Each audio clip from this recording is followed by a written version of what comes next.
it's Michelle. I'm here today to do something a little bit different. I came across this article that I thought was really fun and I wanted to share it with you. What this is an article that is on BuzzFeed.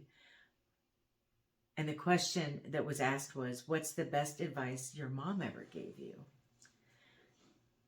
And so there's a bunch of answers and I wanted to go through those with you and offer my insight about the different things. I'm also going to tell you some of the things that my mom taught me. And if you have any wonderful advice that your mom gave you that stuck with you, please be sure to let me know down in the comments. When I was a preteen, she told me, as you get older, you're going to think everyone around you is changing. It's not them who are changing. It's how you see the world that is changing. I could see that maybe for most people, although I don't know that my view of the world really has changed. It's not that I'm not growing. It's not that I'm not learning new things. I still think the same way I did when I was a teenager. And I mean, all the way back to 13. I mean, I'm not as hormonal. I'm probably nicer sometimes. But as far as how I view the world, I don't know that that's really changed. I tried to change my views sometime, a few times, and found that it just didn't quite suit me. So I don't know if I believe that, but you will never have to live this day again. That is some good advice. 100%. And something my mom used to say to me was, one day this will be a memory and it won't seem so bad. And she's right. I remember getting so upset because these girls in, 8th grade wanted to beat me up, right? I don't even remember their names. That's how important they were, right? And I don't even remember why they wanted to beat me up. So that wasn't that important either. But at the time, I thought it was just everything. I thought my whole life was revolving around that moment, right? So I think that's very good advice for sure. Happiness is just having something to look forward to. Yeah, I mean, it definitely helps to have things to look forward to. I think it makes problems that we're all having a little bit easier to deal with. I don't know that that would be happiness as a whole, though. I think there's a little bit more that goes into it, but I'm getting too deep with this, right? If you dislike someone for a character trait, make sure you don't have the same one. Things that annoy you in others might be things you do yourself. Yeah, probably true. I know my stepdad used to tell me, what irritates you about other people is usually what irritates you about yourself. And it's not always the case, but in a lot of ways it is true. Like I can't stand it when people are late. Or when people are late all the time, and I'm not late all the time. So like in that case, that would not be the case. Or another one is, I love to plan ahead of time. I'm very... I just like to be prepared for things, and just, not that I don't go with the flow to some degree, but if I'm going to do something with someone, I want to know ahead of time. I want to get ready in my mind. I think it's because I have social anxiety so much. But if somebody very last minute is like, hey, you want to do this tonight? Nope. No, I hate that. I'm not a fan of the last minute stuff. You don't regret money spent on travel. My mom was always kind of thrifty, and we traveled cheaply, but we traveled. To convince me her advice was solid, she asked adult me if I remembered what our couch looked like when I was 12, or what I got for Christmas. Marty, hey. Marty just opened the closet door. How did you do that? Marty. I would say I can't take you anywhere, but we're at home. I didn't even take you anywhere, sir. Yeah, I don't know if you heard Brad. He said he's still a problem. You're always like a toddler. You're not going in my closet. That's where my clothes and my shoes are.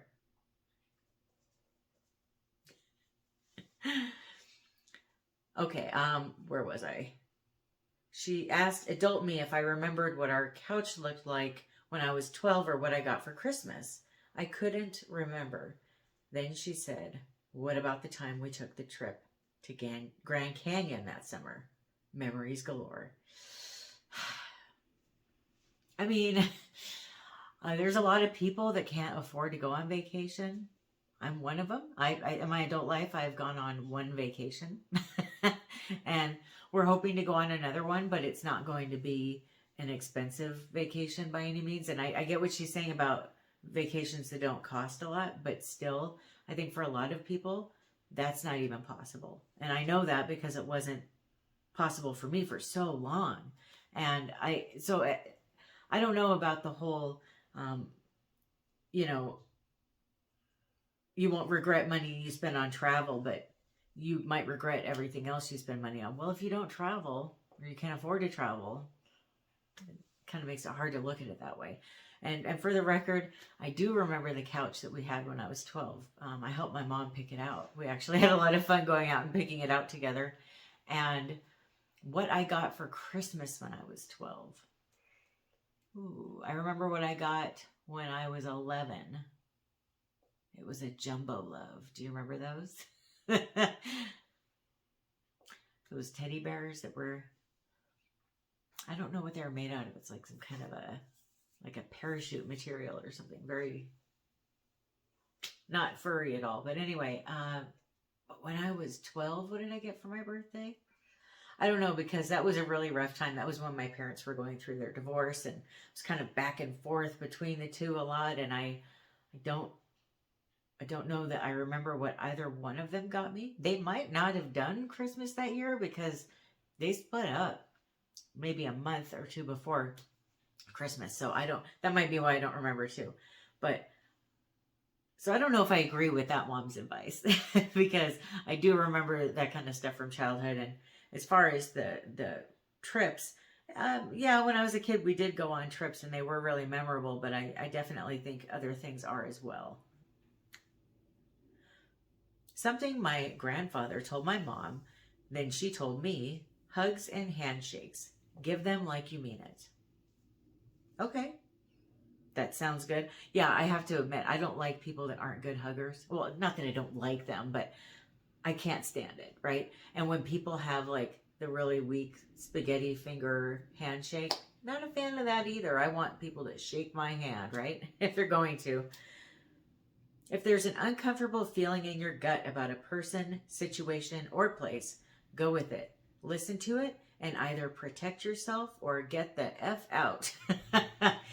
Yes, that is very, very sage advice. That has saved me a lot in my life. And that is one thing that my mom taught me as well. She even used to say, and I am so grateful for this, she would say, if you feel uncomfortable around anyone, I don't care who it is, it could be a family member, anyone, tell me and you will never have to be alone with them. And I love that she told me that. And it kind of reinforced as a small child that it's okay to not be comfortable around someone and it's okay to listen to my instincts. And throughout my life, I've been pretty good at listening to my instincts and found out later why it was good to listen. And then when I don't listen to my instincts, it has always burned me good. And my mom told me, when you show up late, it tells people that you think your time is more important than theirs. I mean, I'm not going to disagree because I feel the same way. I feel like, I was taught that if I'm not early, I'm late. And I still feel that way. And I'm sure people that are late all the time would not agree with that. Oh, I don't think I'm more important. I don't think my time's more important. Well, of course you would see it that way or you wouldn't be late all the time. Don't touch that. It's too hot. Well, yeah, we have all learned that it is indeed too hot, right? Sometimes you won't be in love with your husband, but it will be your commitment to stay together that keeps your marriage working. And then one day you will find yourself back in love with them. No, nope. I don't agree with that at all. If you're not in love with your husband, you need to get out of that marriage. I'm sorry, but I don't. Actually, I'm not sorry. I don't think that that is healthy at all. I know that marriages, they have their peaks and, or what is it called? Their ebbs and flows? Ebbs and flows, peaks and troughs. Peaks and troughs, ebbs and flows, what have you. But if you don't feel like you're in love with your spouse anymore, there's something seriously wrong. I mean, that I don't think that's normal. Or is it? Is that normal for you, honey? I don't fall out of love with you. I just get irritated. Yeah. Okay. Me too. Yeah, I get irritated. But so you've never felt like, oh, I'm not in love with my wife anymore, right? No, never crossed my mind. Good. I've never felt that way either. So Brad is in his office I'm in my office and he's on the other side. So we use our offices. I use mine as a kind of like a get ready room. I've got my little vanity over there in the corner. And then this is my YouTube area back here. He uses his office on the weekends and at night as his man cave. So that's why he's talking to me through the wall, because we've got open doors and we can hear each other pretty clearly. Okay. Look in the mirror and see if you see a friend in there. If you don't, take a longer look and get the friend back. That's pretty deep. Something my grandma told me was, don't ever do anything that you can't look yourself in the eye in the mirror after. Which I think that's pretty good advice too, because it's true. When I feel shameful about something I did, I can't look myself in the eye in the mirror. She also used to say, don't do anything you wouldn't want me to find out about. She was really cool though, so there's a lot I don't mind her finding out about. But when people show you who they are, believe them. Yes, believe them, believe them. I had one of the guys I used to date, I dated way too long, and I mean, any amount of time was too long. Once I discovered that he was very rude to people that were ringing us up, or the waiter or waitress at the restaurant, or that kind of stuff. And if somebody's rude to people that are serving you and trying to help you and provide customer service, they're probably going to be rude to you and everyone else around you eventually, I think. I mean, there's like a level of respect, right, that people should have. I mean, I understand if something's going wrong, you might get mad and start yelling at the person at the store or whatever. But when you're rude to everybody at the store for no reason, I think that's a big red flag. Most people want to be liked, so find what you do like about them and show them what that means to you.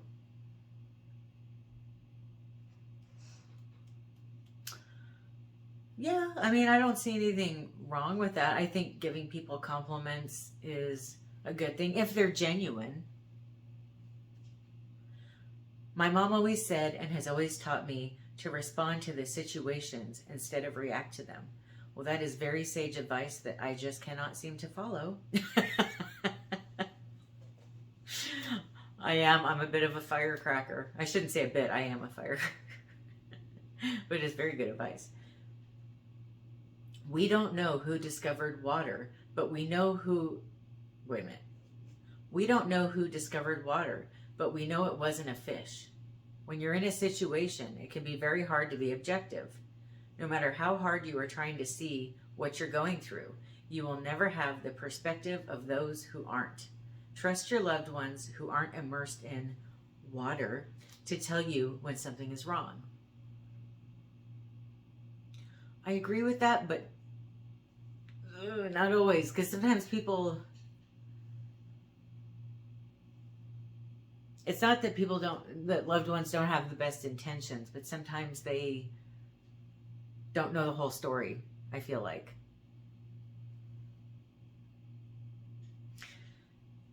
Even if you love each other so much and he is so sorry and it will never happen again, if he hits you, leave. 100%. But I would add to that, if he cheats on you, leave. And not just he, she too. If you're a guy and you're watching and a woman does that to you, get out. I mean, I'm sorry, but if somebody cheats or hits, that's it. First time should be the last time. Water finds its own level. Essentially, everything will work out in the end the way it should work out. Karma evens out in the end. Yeah, there might be periods that suck and seem like things aren't going to be okay, but in the end, they will be. Yeah, I mean, it's hard to remember that when you're in a bad moment, but it does feel like things usually end up working out the way that they should, or end up being okay. Being gentle never goes out of fashion. I don't agree with that. I've had times where I tried so hard to be generous and gracious and gentle, and I got walked all over like a doormat. I don't recommend that. I think it's important to, you can be nice, but be careful about who you're nice to. I mean, I know that sounds way too guarded, but the truth is there's a lot of people that aren't nice out there, My 2 favorites from my mom. Never trust anyone whose flaws you can't see. It means they're hidden deep. Yeah. Mm-hmm. As a parent, don't pat yourself on the back or blame yourself for how kids turned out until they're 40. Yeah, maybe. That's not a bad until they're 40, huh? Yeah, I mean, that makes sense. When somebody's 40, you should probably kind of know how, by then you'll know how your kid turned out, right? But yeah, I agree. People that don't have flaws are, in my opinion, from what I've discovered, they usually are the fakest people and the biggest backstabbers. Live east of where you work. That way you won't be driving directly into the sun in either direction. Okay. It took me 9 months to make your heart. Don't let someone break it in a day. People will come and go in your life, but your mother will always love you. What? That sounds kind of manipulative to me, actually. Well, first off, it doesn't take 9 months to develop a heart in a womb. It takes much less time than that. but on top of that, don't let someone break your heart in a day. So it's okay if they break it over months or years worth of time. And nobody lets somebody break their heart, do they? I mean, nobody wants that. It just happens. And then people will come and go in your life, but your mother will always love you. I don't know. It just sounds kind of... Doesn't that sound kind of weird? I don't know if I like that one. Or I know I don't. She isn't worth jail time. Yeah. Yes. Mm-hmm. You always have to think about that. Do I have something to lose? Because they might not. You can't please the world, so you have to please yourself. That, and don't settle for something that is similar to what you want. Be patient and save up for what you really want. Don't rely on others for your happiness. Amen. Nobody's responsible for your happiness but you, and you are not responsible for anyone else's happiness either. That's a hard one to learn in life, but it is true. It would sure be nice, though, if we could make other people happy or help them, just inject them with some kind of happiness. Okay, and then in the comments, some people had left some of the things that their mothers told them. That some of them I thought would be fun to share with you as well. If you wouldn't follow someone else's advice, don't take their criticism either. Yes, so true. That's a hard one, but it is very true, I think. My mom taught me early, you can and will never change a man. Yeah, I mean, well, or anybody for that matter. I know a lot of men who have told me that they have tried so hard to change different women, and you marry the idea of somebody, not who they actually are, kind of thing. Yeah, that never works. The only truly free thing in this world is the truth. Once you lie to someone, you're telling them they aren't even worth what costs you nothing. Somebody's a little bitter here. Oh, you got life lessons from your mom? All I got was low self-esteem and a high therapy bill. When I was being a bratty emo teen and talking about how everyone was the worst, my mom shut me up one day by saying, everybody in the world can't be an a-hole, but it feels like everybody is being an a-hole. Then you're probably the one being an a-hole.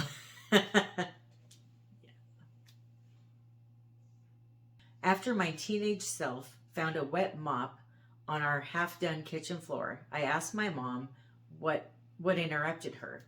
She said, honey, I'm going to give you the best advice about marriage. When your husband starts talking to you about his feelings, You stop whatever you're doing and listen.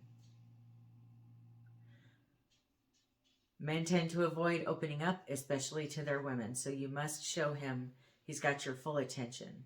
So no multitasking, interrupting, or trying to formulate a response before he's done talking. I think that's very good advice. But once again, I know I keep kind of saying this, but I think, though, that's true when you're talking to anybody. If somebody's really trying to open up to you and tell you their emotions, put down your cell phone, listen to them. This is funny.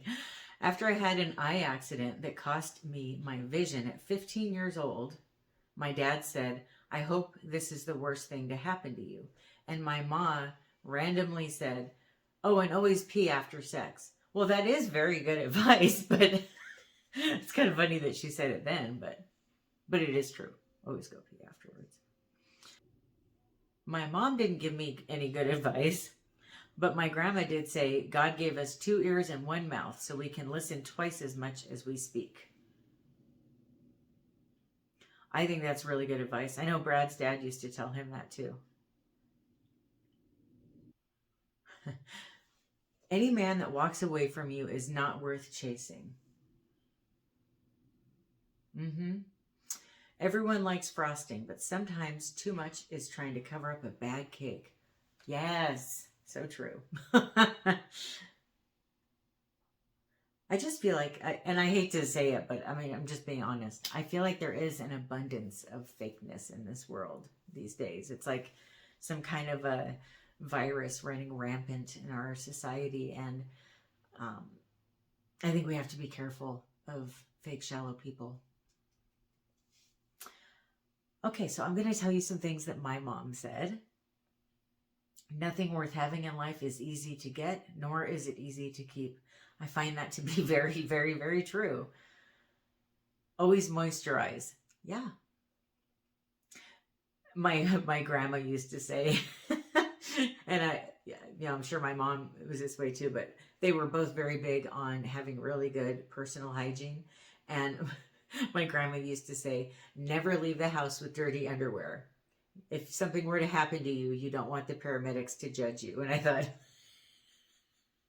why would you have dirty underwear on to begin with? But I still thought it was funny though. My mom used to say, "Being pretty is nice, but something could happen to your looks. Being beautiful on the inside is what matters the most." Yeah.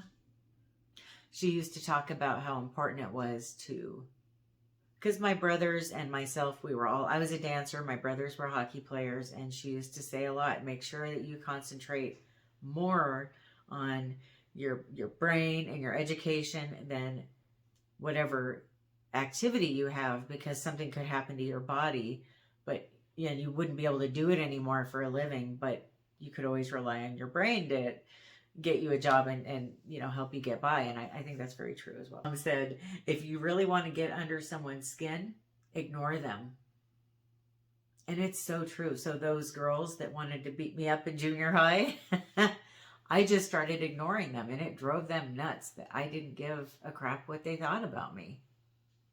They wanted to scare me. They wanted to upset me. They wanted to get my attention, and I wouldn't give them my attention. And that was very difficult for them. And it's funny because one of the girls that I do remember, because we actually ended up being friends later, she told me one time, "I'll never forget that, how cold you were." It's like, you wanted to beat me up. Of course I was cold. What, was I supposed to be nice about it? My mom also used to say, "It's much better to be alone and happy than miserable with someone else." Yeah, so true. And a bad day can always be soothed with pretty new panties and bras. It's true.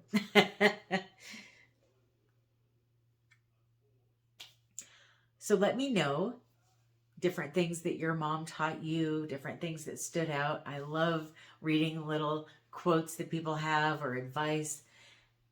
And I hope that you all have a very happy Mother's Day. Thank you so much for watching. I love you. Bye.